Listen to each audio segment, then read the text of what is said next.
abordar todo lo que ha surgido de mitos y qué es lo que hoy día hay en realidad en este mundo de activos digitales. ¿Cuáles crees tú que hoy día pueden ser esos errores que más comúnmente estás viendo? Dos elementos. Uno es creer que es muy tarde para tener Bitcoin. El segundo elemento es asumir que estamos hablando de un activo que es un activo para hacer trading. Siempre van a haber estafas y las vamos a encontrar en todo tipo de activos, en todo tipo de industria. ¿Podría ayudar entonces a derribar otro de los mitos que existe dentro de la industria cripto, que es esto solo sirve para especulación? No, de todas maneras.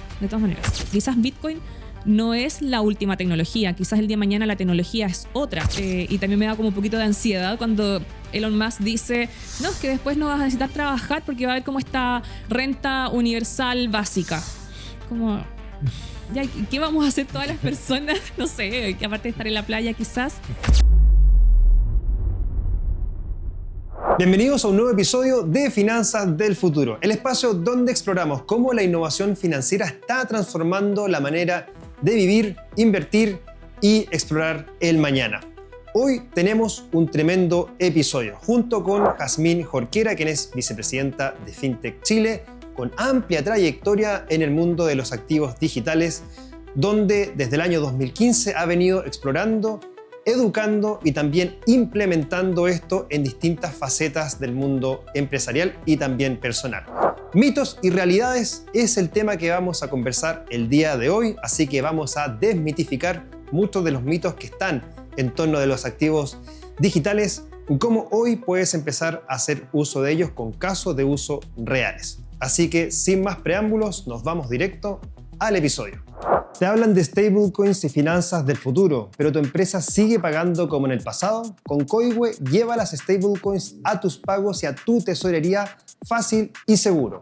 Entra ahora a koiwe.com.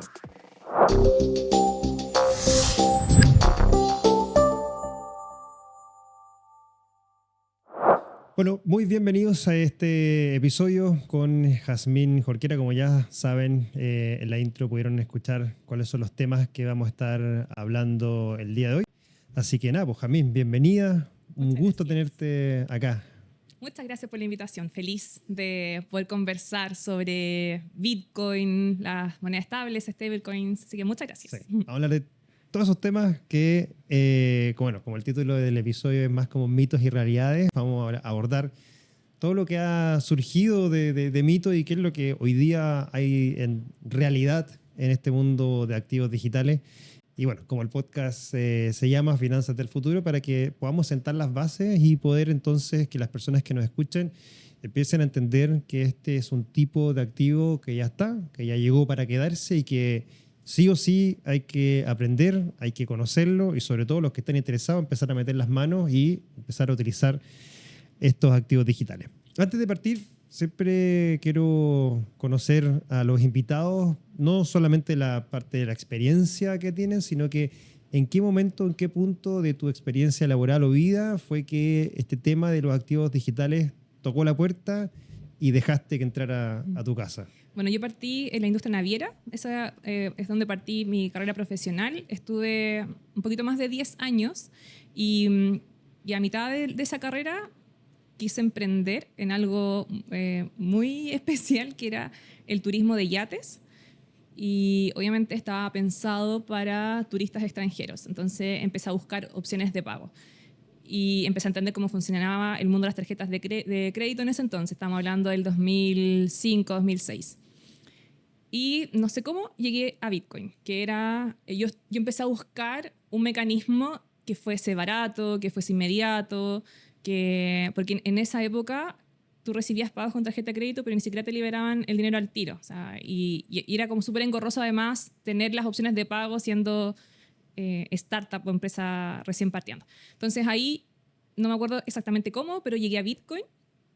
Y empecé como partimos todos, como aparte de la parte educacional que uno se empieza a meter, a aprender, obviamente también empecé a invertir, cometí muchos errores y ahí ya empecé a entender lo revolucionario que era, lo importante que era y ahí dije, ya, ¿sabes qué?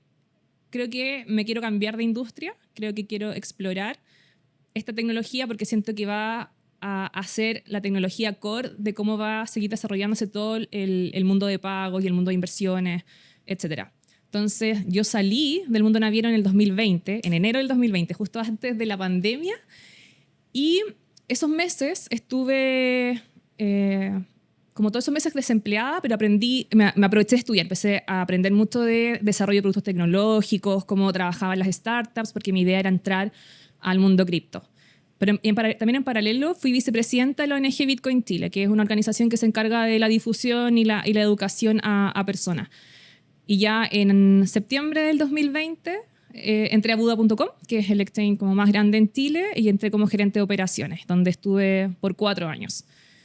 Y el último año de ese trabajo, de ese rol, también desde ese entonces soy parte del directorio FinTech Chile, que es el gremio que agrupa a todas las empresas FinTech en Chile, y dentro de las verticales que están ahí está también la vertical cripto de activos digitales. Así que soy actualmente la vicepresidenta del gremio. Perfecto. O sea, 2015, 2016 fue el año más o menos en lo que entraste en Bitcoin específicamente, cuando empezaste a aprender. Sí. En paralelo de tu trabajo dentro de la industria naviera, participaste de esta ONG de Bitcoin Chile justamente para difundir lo que también tú estabas aprendiendo, y ya para el 2020 entraste de lleno a la industria. Así es.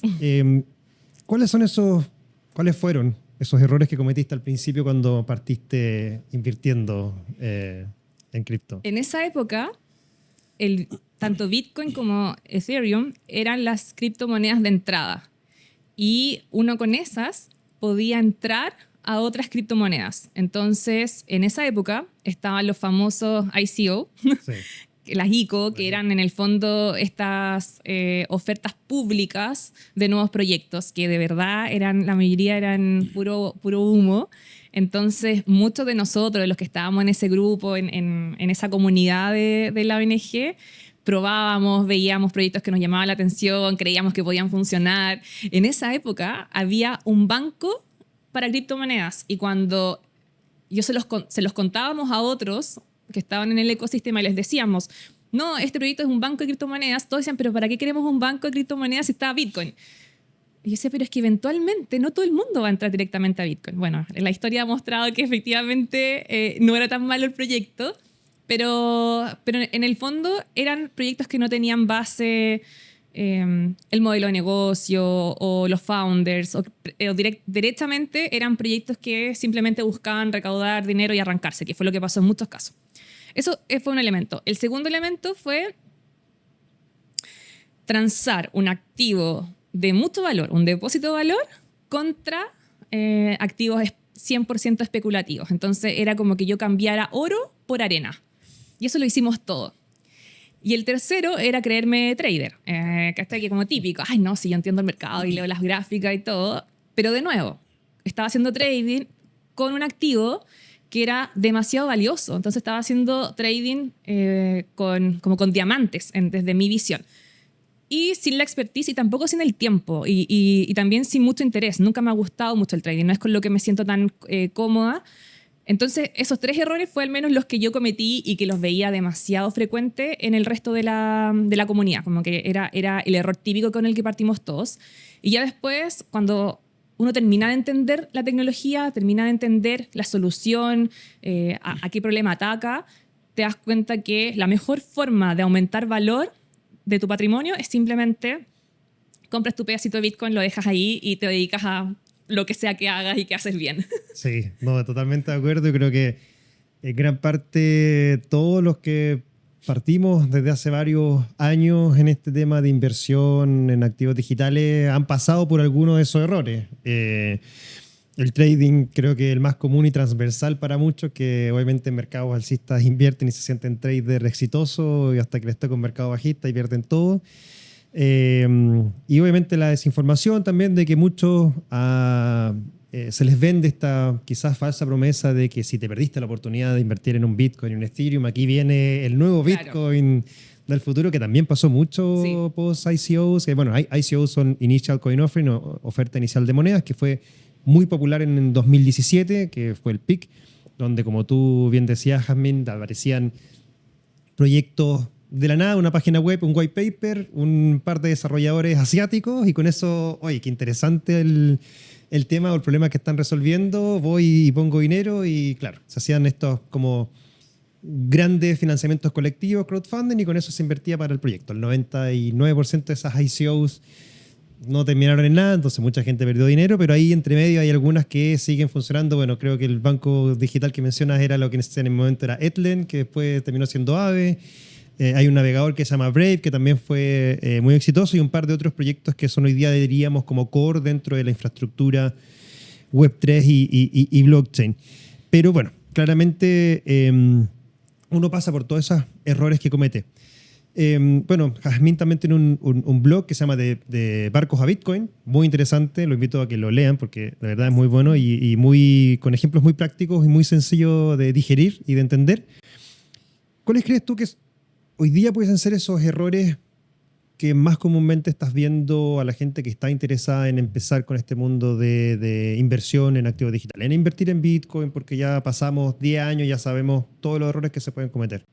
Yo creo que hay dos elementos. Uno es creer que es muy tarde para tener Bitcoin, Muy bueno. que eso es como el elemento más común. Y aquí, que la gente no crea que esto es algo que podemos ver única y exclusivamente quizá en personas que no tienen tanta educación tecnológica o tanta educación como ingenieril, porque puede entender un algoritmo o una fórmula matemática. Esto de verdad es súper transversal. O sea, yo lo he conversado con C-levels de la industria fintech como personas comunes y corrientes. O sea, el grueso de las personas creen que es muy tarde para entrar en Bitcoin y poder comprar, tener exposición. Entonces, ese es el primer elemento. Y el segundo elemento es asumir que estamos hablando de un activo que es un activo para hacer trading. Entonces, esto se conjuga también con lo que la industria no ha sido capaz de transmitir y de conectar con las personas, que en el fondo las personas lo que queremos es solucionar ciertos problemas o cumplir sueños. O sea, nuestro trabajo, o lo que nos gusta hacer día a día, responde a cierta necesidad y nosotros generamos ingresos. Y esos ingresos eventualmente cumplen un fin. Tú quieres viajar, tener familia, comprarte una casa, estás pensando el día de mañana quizás en tu jubilación, te gustaría tener... yo, por ejemplo, yo quiero vivir en Santo Domingo, me gustaría vivir allá, entonces yo siempre pienso, me encantaría tener mi casa en Santo Domingo y yo estoy pensando en ese objetivo, por ejemplo. Si Dios lo permite, va a ser así. Entonces, esas son las preocupaciones que tenemos. ¿Cómo le vamos a pagar la universidad a nuestros hijos? El colegio, ¿cómo...? Esas son las dinámicas que tenemos en nuestra vida y que queremos financiar.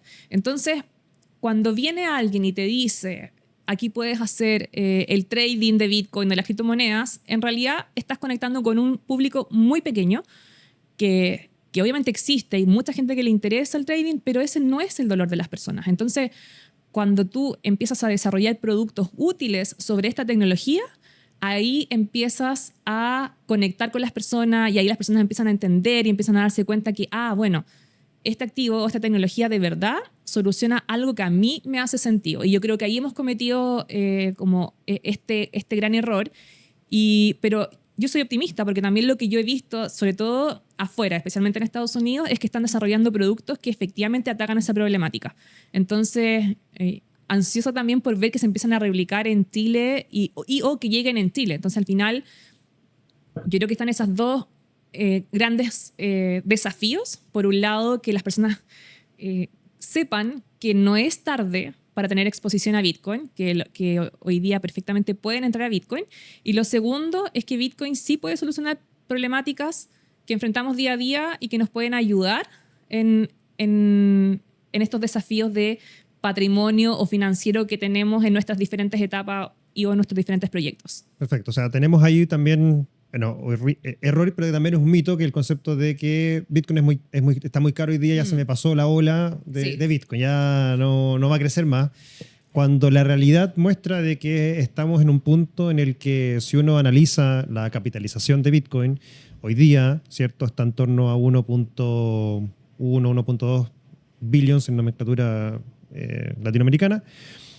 Que en porcentaje debiera ser 7, no sé, 7% ¿De te dice qué? estar, con respecto al total de activos financieros que hay en el mercado. Menos del 7. Si no me equivoco, creo que el total de acciones, por ejemplo, que capitalización total de acciones está como en 100 billions. Entonces estamos hablando como el 1%, 1 y fracción. O sea, eso es Bitcoin. Y el mercado cripto completo son 3, que sería como el 3% por ahí. O sea, estamos hablando de un activo que todavía es bastante pequeño. Y si uno lo lleva a la comparación del oro, que uno siempre habla de Bitcoin como este oro digital, con el precio del oro hoy día, con el rally que ha tenido, ha subido mucho la capitalización.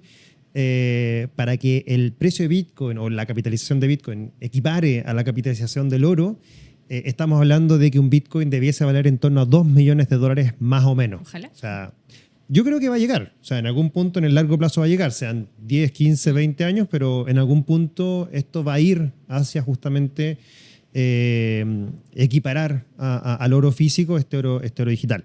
Entonces, yo también concuerdo contigo, un mito decir que hoy día estamos en un punto en el que invertir en Bitcoin es como está muy caro. O sea, lo mismo pensábamos en el 2021 y lo mismo pensamos en el 2017. Sí, y ahí, si me permites agregar, Sí. creo que hay también una corresponsabilidad de lo que la prensa, de lo que los periodistas también han querido resaltar con respecto a Bitcoin y las criptomonedas. Si tú te das cuenta, en general, los titulares están relacionados con el precio de Bitcoin, que sube, que baja, o con las estafas. Entonces, por supuesto que lo que le estamos diciendo a la ciudadanía en general es que eso es lo único importante. Entonces, nos ha costado mucho salir de esa retórica. De hecho, lo habíamos conversado, que dentro de los proyectos que yo tenía dentro de FinTech Chile era hacer un taller para periodistas que cubrieran noticias FinTech, de tal manera que explicarles los casos de uso y las tendencias que están habiendo en torno al desarrollo de blockchain, ya sea en tokenización, ya sea en transferencias a otros países, remesas transfronterizas, y quizás muchos otros casos de usos que pueden haber. Yo creo que eso es muy relevante porque al final, como sociedad y como ecosistema, como industria, tenemos que lograr transmitir nuestro mensaje y tratar de explicarle a las personas realmente por qué es tan importante esta tecnología y estos activos. ¿Crees que eso es como la raíz fundamental de por qué hoy día seguimos hablando de estos mitos de... No creo que sea la raíz, no, es como, sería apuntar a los periodistas, no, nada. No es eso. Yo creo que hay que entender que tenemos, así como sociedad, tenemos, no sé, más de 2.500 años. De hecho, 500 a.C. fue la primera moneda que salió acuñada en el mundo. Entonces, nuestra historia ha sido marcada por el dinero fiat. Entonces, estamos muy acostumbrados a eso. Creemos que lo entendemos porque todo el sistema está hecho de tal manera. O sea, hay instituciones que se supone que respaldan las monedas, hay roles, hay políticas. Entonces, es un cambio de paradigma súper profundo. Es como que de un día para otro te dijeran, no, sabes que tú no puedes volar, ya no tienes que caminar. Es como, al principio te va a costar mucho cambiar de un estado al otro. Es como que te dijeran, no, puedes nadar y puedes sumergirte sin necesidad de nada que te ayude en ese desafío. Entonces creo que el problema aquí, el problema oportunidad, es que estamos frente a un cambio de paradigma muy profundo. Entonces, que te digan de un día para otro, no, es que no necesitas una moneda respaldada por una institución, es como, pero ¿cómo? Si yo sabía que el peso chileno está respaldado por el Banco Central. Entonces, y eso que es tan simple, la gente no lo sabe. Entonces, de ahí vienen las problemáticas, que en el fondo no entendemos cómo funciona nuestro sistema monetario. No, bueno, dentro de lo que es mito del dinero fiat también, que la gente, si tú le preguntas, todavía piensa que está respaldado en oro, claro, por ejemplo. O yo he escuchado que personas cuando me tratan de explicar que no, que hay un respaldo por detrás, que hasta algunos me dicen, no, pues sí, casi que todos los bienes raíces que existen en Chile lo que respalda al peso chileno. Es como, en verdad, no, efectivamente hay mucho que todavía no entendemos de mucha gente que quizás no entiende el concepto del dinero fiat. Dentro de lo que vemos en estos conceptos de historia de las criptomonedas y específicamente con Bitcoin, que es la primera, hubo mucho tiempo y creo que todavía hasta el día de hoy está este concepto de que Bitcoin es una estafa. Fue muy fuerte por ahí en los 2014, 2015, y hoy día todavía queda como un pelito todavía. ¿Qué has visto respecto a eso? ¿Cómo se maneja cuando la gente por primera vez escucha Bitcoin y lo primero que te dice es, no, pero si Bitcoin es una estafa? ¿Qué le responde? Lo escucho menos que antes. Antes lo escuchaba mucho más. No sé, quizás será porque, claro, saben que estoy metida mucho en este mundo y no me quieren ofender directamente. Que no me siento para nada ofendida. Mi mamá siempre años atrás me decía, hija, pero ¿estás segura que esto es de verdad? Y yo decía, mamá, tranquila, que ya me dejó preguntar. Creo que hoy en día se ve mucho menos esta como contraataque de que Bitcoin es una estafa, porque también ya la misma historia ha demostrado que las estafas han venido por otro lado, más que por Bitcoin. Y también está como ese elemento. Primero, las estafas vienen quizás por otros proyectos, otras criptomonedas que tenían cero respaldo. Y también lo otro es que han intentado ensuciar muchas veces o asociar las estafas a organizaciones. O sea, los exchanges en Chile han sido demandados algunos por casos puntuales de estafas. De hecho, a finales del año pasado salió una resolución que absolvía también a Buda.com de una acusación que le habían hecho. Y eso pasa porque las mismas personas envían dinero a estafas y usan una billetera, como puede ser Buda, como puede ser Orionex, como puede ser Coin, como puede ser cualquiera, y intentan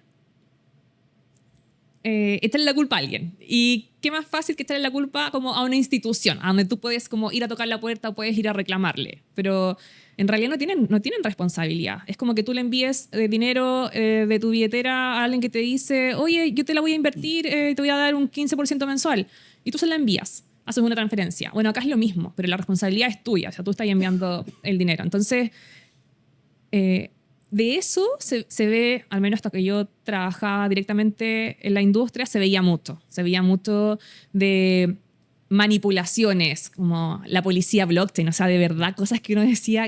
Yo me reía mucho con estos casos porque son mentiras muy elaboradas y la gente lamentablemente se la cree porque detrás hay una promesa. Hay una promesa de rentabilidad, hay una promesa de, no sé, como...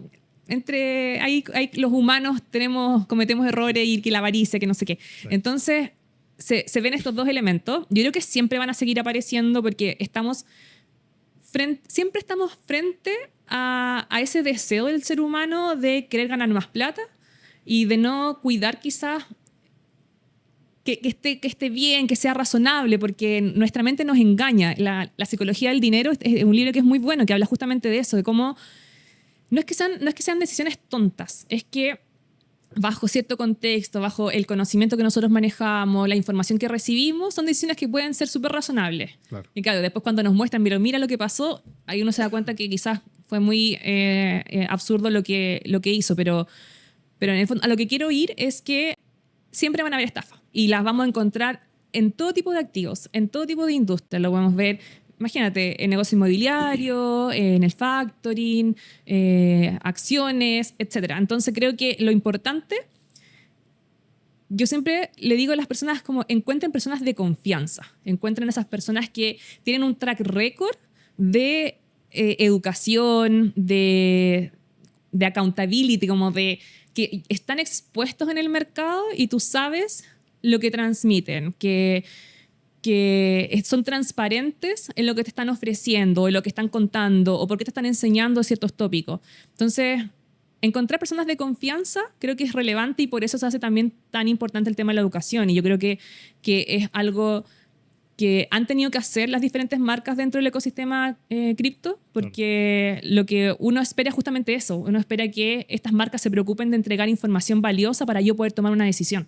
Entonces, como para cerrar este punto, siempre van a haber estafas. Yo creo que cada vez menos se asocia Bitcoin con las estafas, pero sí hay que tener igual cuidado y precaución en revisar bien qué producto estás usando, qué servicio estás usando.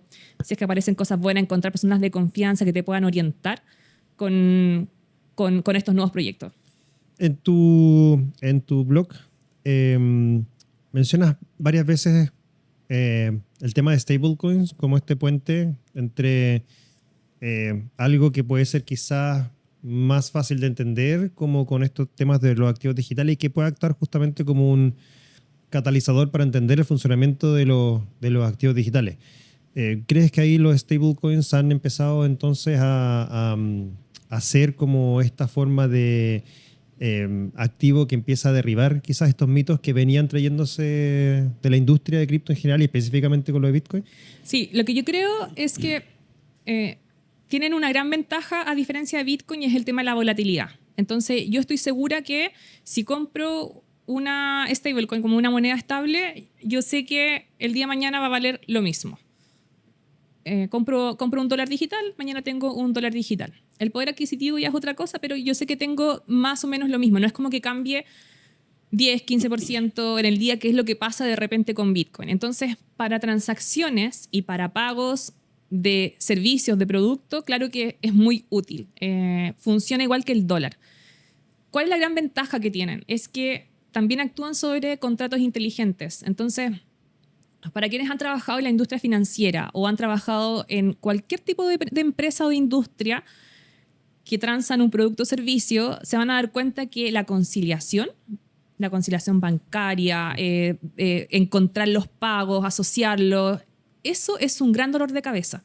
Y por lo tanto, siempre hay muchas personas asociadas a sus procesos, son procesos por lo general lentos, son costosos, engorrosos, y por lo tanto, si tienes un contrato que te permite automatizar, dejar reglas súper claras, que el humano esté más en el control, más que en la ejecución, por supuesto que tienen un gran poder y una ventaja que creo que cumple mucho mejor de cómo hoy día funciona quizás el sistema fiat. Entonces, desde ese punto de vista, para mí las stablecoins funcionan y permiten que haya menores riesgos para las empresas que manejan dinero, de incorporarlas de una manera tal que no hayan tantos riesgos de pérdidas de dinero o de no pago incluso. Entonces, por eso yo creo que cumplen mejor esa función. Ok, entonces cumple una función importante dentro de este rubro tipo de activos, más para un manejo diario quizás, en términos de tesorería, tanto para empresas también como para personas. Y eso puede abrirte la puerta a, si ya sé cómo funcionan las stablecoins, me podría entonces permitir ir hacia entender cómo funciona Bitcoin y empezar a adentrarse en este mundo más de activos digitales. Entonces, para ti es como puede ser una puerta de entrada a partir primero conociendo y entendiendo las stablecoins sin arriesgar quizás tanto capital, sino que como tú dices, oye, yo compro un dólar digital hoy día, el dólar digital que uno accede en Chile en términos de precio es dentro de todo bastante competitivo con lo que es el mercado formal, entonces tampoco tiene mucha volatilidad, si bien hemos visto el precio al momento que estamos grabando del dólar en torno a 900 pesos. Te permite tener un cierto nivel estable, digámoslo así, del valor. Y eso es como una puerta de entrada para después empezar quizás a explorar otro tipo de activos. O sea, yo lo veo más que explorar otros activos, lo veo a nivel de proceso. O sea, si tú sabes más que yo en temas de tesorería de las empresas, las empresas tienen que cumplir obligaciones financieras. Eso significa que tienen que, en primer lugar, tienen que aumentar el valor a los accionistas, ya sea que sea una empresa privada o una empresa pública, lo mismo. Y para hacer eso, tu obligación como el CFO, su obligación es asegurarse que tú tienes un track de cada peso. Cada peso yo sé cuándo entra, cuándo sale, y lo más desafiante es tener procesos optimizados, es tener procesos que cumplan, que no se pierda el dinero al final. Entonces yo creo que las stablecoins funcionan demasiado bien en estos procesos, en los procesos financieros para poder mover dinero de forma segura, siempre que tú sabes dónde está cada uno y con reglas muy claras. Eso yo creo que es la gran solución que tienen este tipo de monedas estables. Perfecto. Y lo ha demostrado, yo diría, en los últimos 2 años, como ha venido creciendo al menos la capitalización de mercado de stablecoins, que hoy día ya está en torno a los 300.000 millones de dólares. El otro día en clase estábamos haciendo un experimento de cuánto es correspondiente el total de dinero emitido en la economía y también es menos del 1%. Entonces, hacia allá va también, creo yo, todo lo que es el dinero fiat representado en justamente en esta forma nueva de activos digitales, que es principalmente utilizar esta tecnología blockchain para poder facilitar trazabilidad, entendimiento, los settlements y sobre todo un mercado que te permite hacer todas estas operaciones 24/7.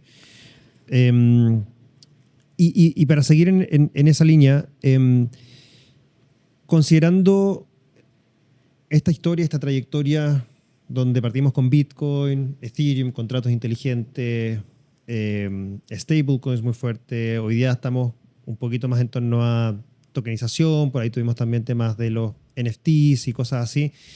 ¿Cómo estás viendo el escenario hoy en torno a estos activos digitales?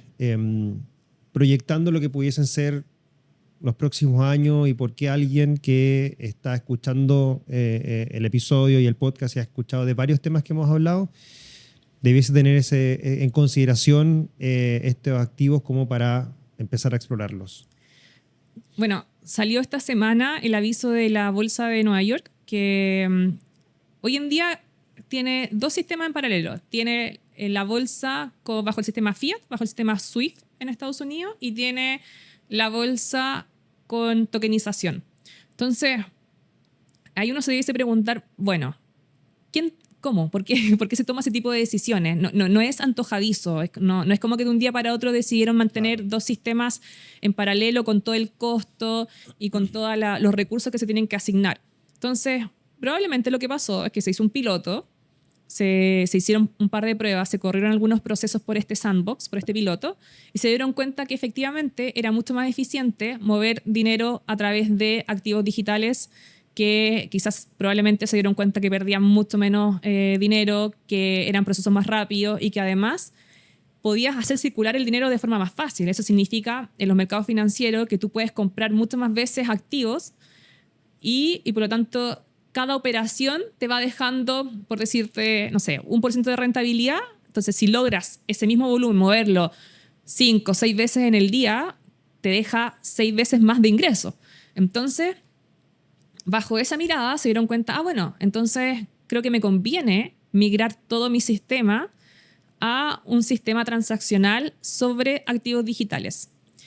Para el usuario común y corriente, el que invierte habitualmente con dólar o con pesos chilenos, no debiese significar mucho. O sea, igual tú vas a probablemente a abonar en tu cuenta, no sé, pues pienso en Robinhood, por ejemplo, una empresa grande de inversiones, y digo, bueno, tú igual vas a abonar $1.000 en tu cuenta. La cosa es que lo que te van a hacer es transformarte estos $1.000 en $1.000 digitales, y tú los vas a poder mover muchas veces durante el día, y con eso bajando también la carga operacional de lo que implica para el equipo de Robinhood. Entonces, lo que yo estoy visualizando es que todos estos ecosistemas, sistemas de trading, sistemas de pagos, sistemas de inversiones, van a seguir funcionando con entradas y salidas de dinero fiat probablemente, no sé, pero internamente van a funcionar con procesos sobre monedas estables. Entonces, va a ser súper interesante cómo el resto de las empresas empiezan a implementar estos ecosistemas adentro, de tal manera que mejoren sustancialmente no solamente la velocidad y eficiencia, sino que también el EBITDA. Al final es la última línea lo que importa. Entonces yo creo que ahí está la clave, porque también muchas veces nos hemos preguntado, bueno, la tokenización funciona, no funciona, el tema de los activos inmobiliarios, que ha sido muy lento. Yo creo que está desacoplado en el sentido de que los activos digitales es un dinero muy rápido de mover y los activos inmobiliarios tienen otra cadencia. Entonces creo que ahí quizás hay un desacople. Pero en este tipo de ejemplos te demuestra que hay un caso de uso que efectivamente mejora sustancialmente la eficiencia de los procesos, y eventualmente vamos a saber cuál es el impacto en el EBITDA de este tipo de implementaciones. Esto podría ayudar entonces a derribar otro de los mitos que existe dentro de la industria cripto, que es esto solo sirve para especulación. Exacto. No, de todas maneras. O sea, ya lo vemos con las remesas transfronterizas. Enviar una remesa te cuesta menos de $1 y te llegan cosas de segundos a cualquier país del mundo. Eso antes no ocurría. O sea, antes tú te podías demorar mínimo 5 días en enviar una remesa a Estados Unidos, a Colombia. Entonces, Y además el costo era del orden del 10% del monto de la remesa, que es un monto muy elevado. O sea, ¿quién te cobra 10% de comisión en envío de dinero? Entonces, ya tiene un caso de uso exitoso. Lo interesante va a ser cómo se va incorporando también en empresas con procesos muy complejos, donde hay muchas manos, donde participan muchas áreas, además. Y eso es lo interesante de seguir mirando. Otro mito que he escuchado de otro podcast que escucho tiene relación con, al final le preguntan a los entrevistados si tienen criptomonedas. Son entrevistados del mundo financiero más tradicional. Y el 90% ha dicho que no, y la razón es que dice que no es porque no lo entiendo, porque no tiene un respaldo y porque no genera flujos económicos como lo podría entender alguien que invierte en una empresa, que la empresa te va a generar cierto flujo futuro. ¿Cómo podemos explicarle a las personas entonces que entienden que invertir en algo no siempre significa que tenga un respaldo, que obviamente genere flujo económico y sobre todo que no lo entienda? Yo creo que interesante porque yo he estado conversando con personas y me dicen, es que claro, las acciones yo las entiendo. Entonces digo, ¿estás seguro? ¿Estás seguro que entiendes lo que representa una acción? ¿Y por qué vale esto? Y la verdad es que la gente no entiende. Yo tampoco lo entiendo tan bien. O sea, también hay mucha especulación. Hay mucha información privilegiada también. Entonces, el precio de la acción no refleja exactamente el estado actual de una empresa. Hemos visto muchos casos de desacople entre lo que es la realidad y el precio de la acción. Entonces, el entendimiento del mercado financiero, que también quedó demostrado en la crisis subprime.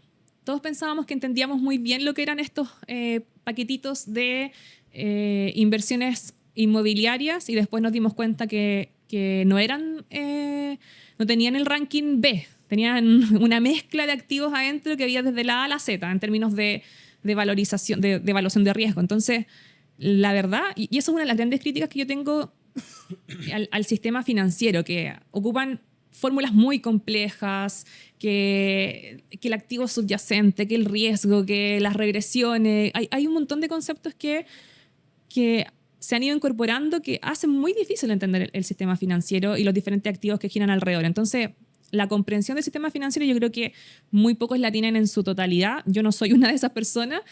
Y por otro lado también aparece esto de todos usamos internet, todos usamos teléfonos móviles, tampoco entendemos muy bien cómo funcionan. Entonces, primero, en realidad quizás nunca vamos a entenderlo a cabalidad, probablemente nosotros tampoco vamos a entender como exactamente todos los elementos que incorporan el algoritmo de Bitcoin, por dar un ejemplo.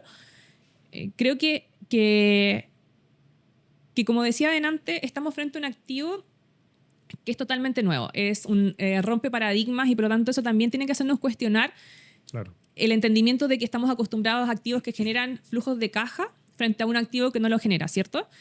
Pero entonces hay que ver la rentabilidad. Tienes un activo que te genera flujos de caja, eso tienes que meterlo en tu evaluación de la BAN y del TIR y tienes que ver cuánto te da de rentabilidad. Dudo mucho que cualquiera de esos activos, incluido con sus flujos de caja, te esté dando en promedio un 100% de rentabilidad anual. Entonces, hay que tener ojo con esos paradigmas que usamos de repente yo creo que hay mucho de autodefensa, como que uno no quiere asumir que quizás hay cosas que no entiendo, que no sabe, pero creo que es importante abrirnos al conocimiento, abrirnos a ir entendiendo quizás un poquito más allá de lo que estamos acostumbrados y por lo tanto es difícil tener un entendimiento completo del sistema financiero. Diría que es casi imposible. Segundo, un activo con flujos de caja no te asegura que sea el más rentable o que sea el mejor. Y el tercer elemento que me dijiste se me fue.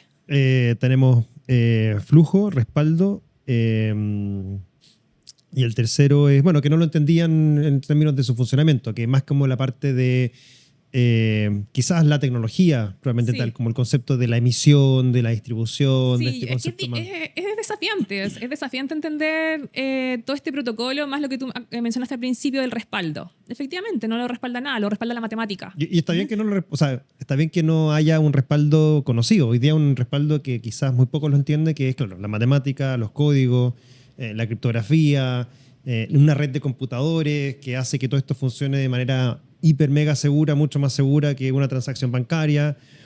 Y que finalmente uno tiene que estar, como tú lo dijiste, o sea, abierto a, estamos en un nuevo, o en el desarrollo de un nuevo sistema económico financiero, lo cual va a traer nuevas formas de entendimiento de cosas. Sí, ahí la invitación que a mí me gustaría hacer en general, y yo creo que a muchos de nosotros nos pasó, es que más que entender Bitcoin como de un día para otro, que fue imposible, nadie lo logró de esa manera, es hacer ingeniería inversa. Es ver, bueno, ¿dónde están las fallas del sistema? ¿Qué pasó en la crisis subprime? ¿Qué pasó, por ejemplo, con el caso de la Polar en Chile? Como entender, a ver, el problema aquí es tal cosa. ¿Cómo se resuelve esto? Y empiezas a hacer la comparativa. ¿Lo puedes resolver con Bitcoin? ¿Lo puedes resolver con stablecoins? Y si la respuesta es sí, ¿y por qué? Resulta que esta tecnología tiene tal y tales características o funciona de tal y tal manera. Y ahí te empieza a hacer sentido porque empiezas a encontrar las fallas del sistema. Empiezas a entender, por ejemplo, también preguntarte por qué Venezuela y Argentina tienen tantos problemas con la inflación. ¿Qué es lo que hay detrás de eso?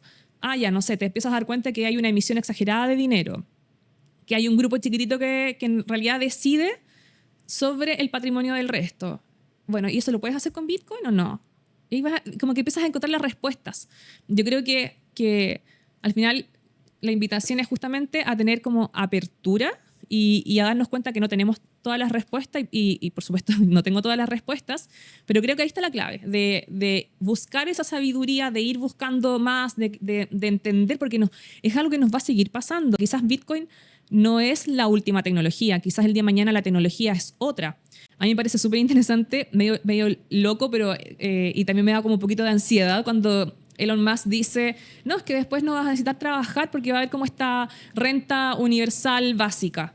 Es como, ¿qué vamos a hacer todas las personas? No sé, aparte de estar en la playa quizás. Pero es interesante. Pero la pregunta que nos tenemos que hacer frente a ese titular de diario que puede quedar es como, ¿por qué lo dice? ¿En qué se basa su argumento?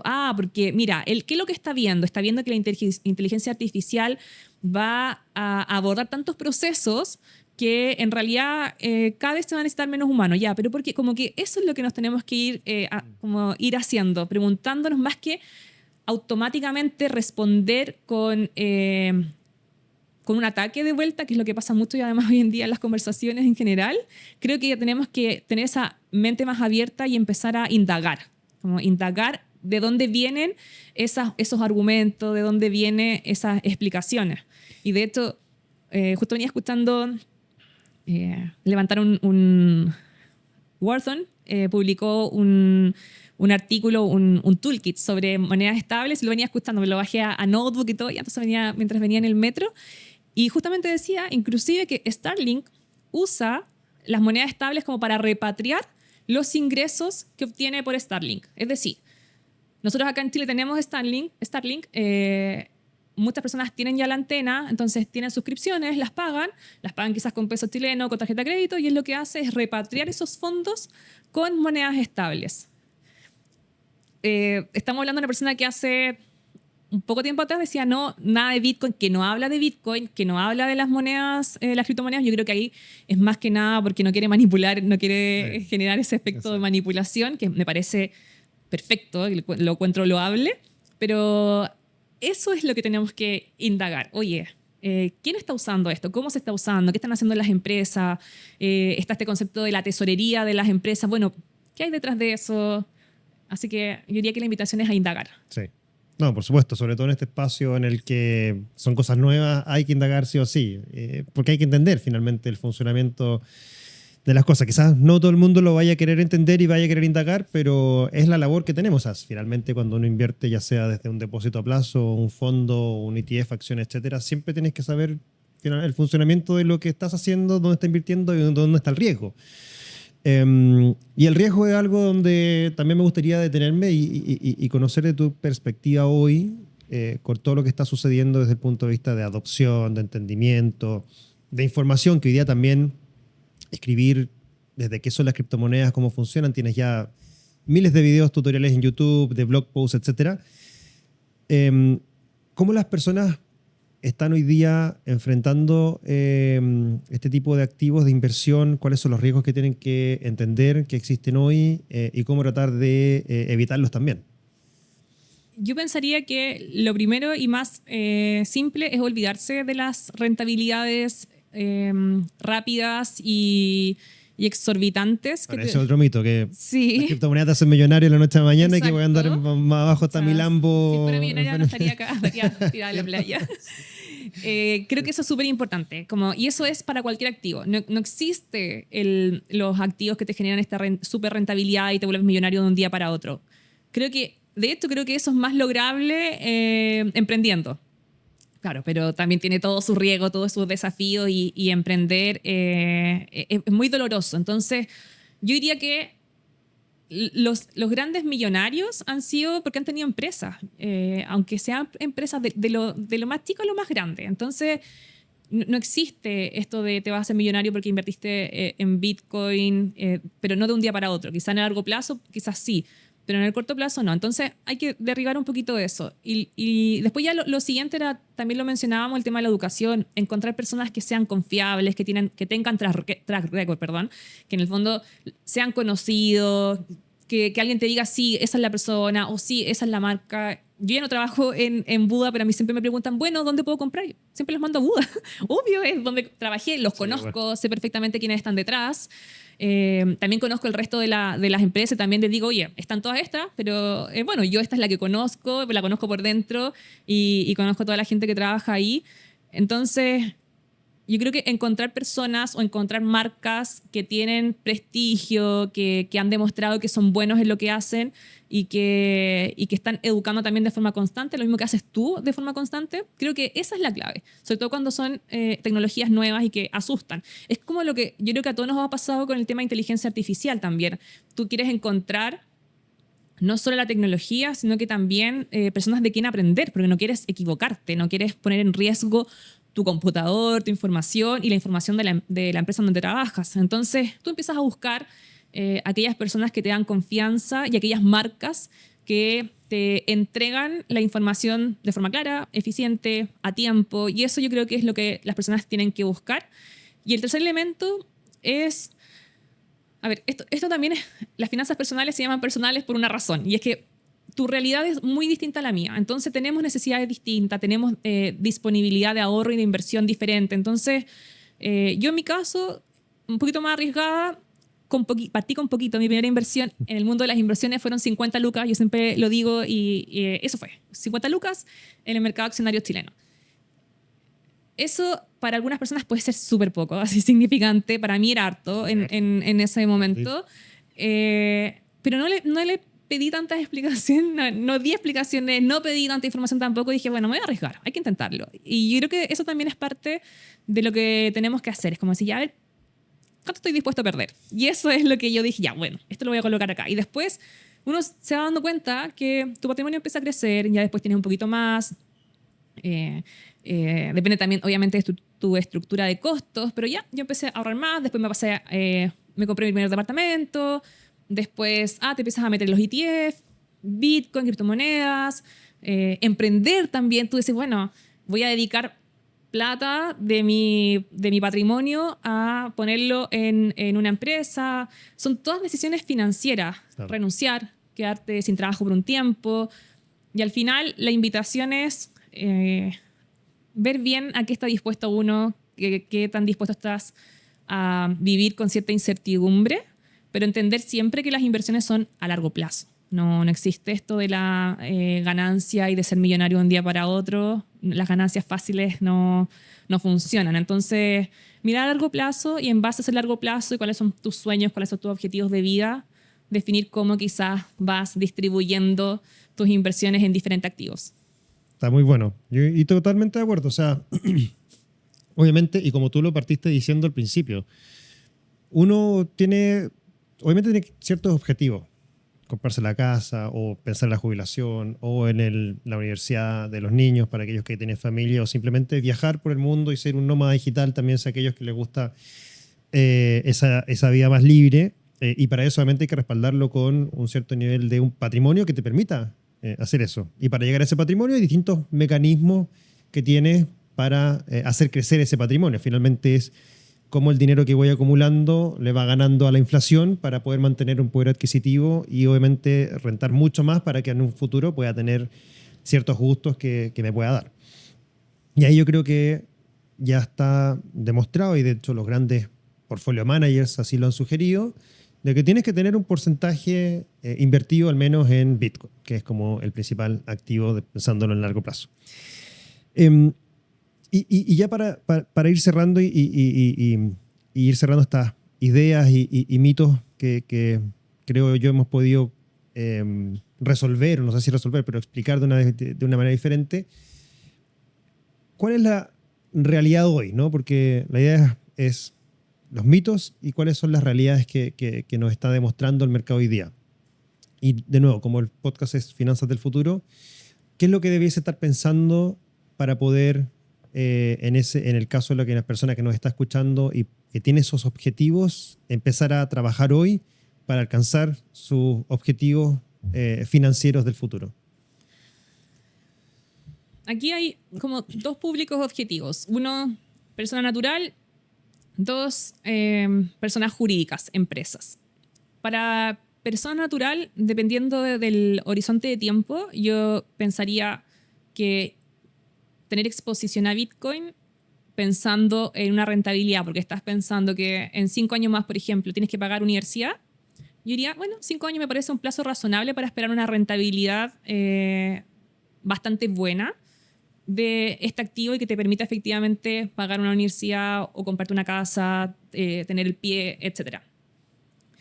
Aquí lo interesante va a ser que las empresas del ecosistema cripto empiezan a desarrollar productos pensando en esos dolores. Entonces yo el día de mañana, supongamos que tengo que poner un pie de 30 millones y tengo 50 millones en cripto, lo que yo esperaría, 50 millones en Bitcoin, lo que yo esperaría es no tener que vender mis Bitcoin. Entonces, que ojalá alguien, alguna institución, me dijera, ok, yo te puedo prestar 25 millones para ese pie a una tasa que sea razonable a ese tipo de inversión y el otro me lo puedo pedir quizás como un crédito consumo, pero en el fondo lo que yo esperaría es que no me hagan vender mis activos. Yo creo que eso también va a pasar con otros activos. Va a pasar que yo esperaría, porque hoy en día ese modelo ya existe. Hay empresas que efectivamente ya tienen créditos respaldados en Bitcoin. Tú tienes un Bitcoin, te prestan el 50% en pesos chilenos. Eso está también en dólar, hay diferentes empresas que lo hacen. Yo esperaría que eso también se pudiese replicar para otro tipo de activos. O sea, si yo tengo acciones, tengo ETF o tengo casas, a mí o departamento me encantaría que alguien me prestara un porcentaje de mi patrimonio en pesos chilenos o para lo que sea. Es así cómo se manejan las empresas. O sea, es así como las grandes corporaciones o emprendedores al final es como se financian. Ponen su patrimonio, el patrimonio de la empresa o la capacidad de producción que tiene la empresa, la capacidad de producción a futuro, dicen, bueno, dado tu EBITDA y dado tus proyecciones, yo te voy a prestar un porcentaje del valor de tu empresa. Es así como funciona. Me encantaría que eso fuese replicable para las personas. Entonces, que las personas se pudiesen endeudar contra tu patrimonio sin tener que venderlo o hipotecarlo, claro. Porque hay como un daño patrimonial implícito. Y después, para las empresas, creo que el gran valor, que también lo pueden replicar las personas, es que si logran entender, o no importa que no lo logren entender, pero yo tengo amigos que tienen empresas que no tienen nada que ver con el mundo fintech, entonces le digo, ¿por qué no pones 50.000 pesos de tu caja? Ponla en Bitcoin. Y hablemos en un año más de este tema. No me vuelvas a preguntar al respecto, sino que haz esto y déjalo ahí. Y tengo amiga que se lo expliqué esto hace muchos años, que de verdad ella estudió cocina, o sea, de verdad que no entiende del aspecto financiero como a este nivel. Y cuando me están preguntando y ella está conmigo, ella dice exactamente lo mismo porque ella ya lo vio. Porque yo le dije, haz esto y después conversamos. Y lo hizo y le quedó clarísimo porque lo vio explícito. Vio que su cuenta creció, que el valor de lo que ella había invertido había subido. Entonces, yo creo que esta estrategia puede ser muy útil para el manejo de flujo de caja de las empresas. Entonces, imagínate que tú como empresa no tengas que salir a endeudarte con la banca o con otro tipo de instituciones financieras, sino que te endeudas contra tus mismos activos que tienes en tu caja. Entonces, creo que a veces hay que hacer estos pequeños pilotos, como lo hizo seguramente la Bolsa de Nueva York, la Bolsa Accionaria de Nueva York. Creo que las empresas también tienen que llegar, estos CFO, estos subgerentes de tesorería, ya esta renovación de talento, a invitar a la organización a que exploren nuevos activos, nuevos procesos, nuevas metodologías y que se vea in situ qué es lo que pasa con estas pruebas piloto. Claro.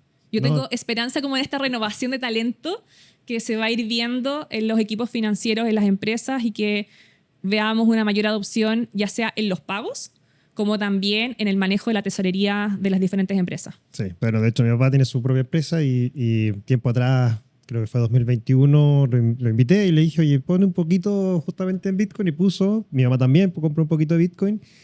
Y como todo emprendedor y toda empresa, pasa por momentos buenos y momentos malos, y en los momentos malos que necesitaba liquidez, poníamos su Bitcoin como garantía, tomábamos un préstamo en pesos chilenos y lo pagaba después en 3 meses, y le sirvió mucho para justamente tener un poquito de ese patrimonio ahí que va creciendo con el tiempo, pero que le permite también al mismo tiempo hacerlo líquido a través de estas formas de préstamo con garantía en Bitcoin. Para ir cerrando ya lo último, temas que quizás no tocamos, teníamos varias preguntas, pero por ahí en la conversación se van ajustando, pero ¿qué te gustaría quizás compartir algo, o reforzar de los temas que ya hablamos? Yo creo que como todos los que entendemos Bitcoin desde un comienzo, que nos conocemos todos, hemos ido ocupando espacios públicos, o sea, en el sector público o en el sector privado, y creo que lo que podemos generar, el valor que podemos generar ahí es súper relevante, y tenemos que ir de una u otra manera haciendo esta difusión, explicando cómo puede ser el impacto en los procesos. Es también lo que he intentado hacer desde mi rol en FinTech Chile, y que vaya en paralelo también con lo que es generar infraestructura. O sea, creo que la infraestructura va a ser muy relevante en estos años. Él ya lo está haciendo, sobre todo con el tema de inteligencia artificial, como todos estos data centers dedicados a inteligencia artificial, pero también pueden ser dedicados a la minería de Bitcoin, por ejemplo. Entonces, creo que, como lo dije en la última pregunta que conversamos, creo que este cambio generacional en los diferentes C-levels o en las diferentes gerencias de las empresas va a ser súper relevante. Va a ser un cambio de paradigma dentro de lo que estamos haciendo. Yo tengo amigas o amigos que entran a empresas como bien tradicionales y me empiezan a preguntar cosas, y yo digo, bueno, ahí van a ir generándose los cambios. Yo soy una. Imagínate todos los que estamos alrededor que lo estamos haciendo de alguna manera, ya sea porque prestamos cierto servicio o simplemente porque nos gusta hacerlo de forma voluntaria.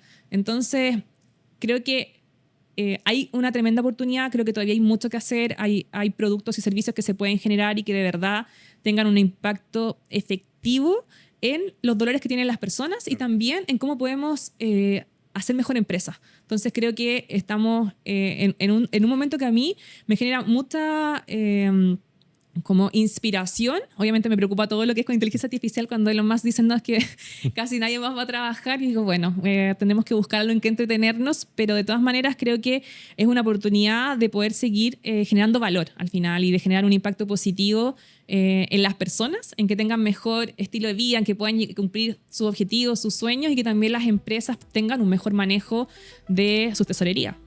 Perfecto. Bueno, nada, muchas gracias, Jazmín, por este espacio, esta conversación, por tu tiempo.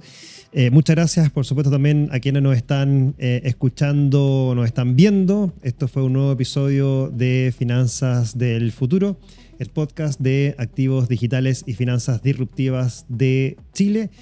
Si quieres seguir conociendo y aprendiendo de los distintos temas, te invito a que te suscribas al canal de Talentópolis, donde está el podcast de Finanzas del Futuro, y también en Spotify. Nos dejes tu like, lo compartas con las personas que estimes conveniente, y también si tienes dudas o consultas puedes dejarlas en los comentarios, porque vamos a estar leyendo y respondiendo cada uno de esas preguntas que pueden tener ustedes. La información de Jazmín la vamos a dejar en la descripción de este programa, y por supuesto mantente en sintonía para que no te pierdas ningún otro episodio de Finanzas del Futuro. Hasta la próxima.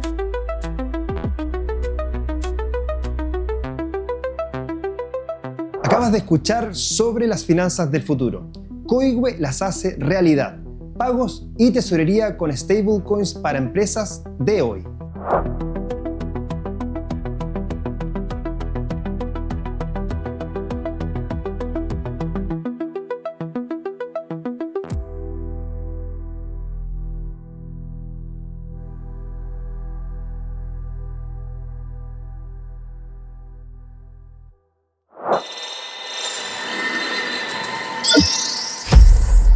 Talentópolis. El futuro del trabajo es hoy.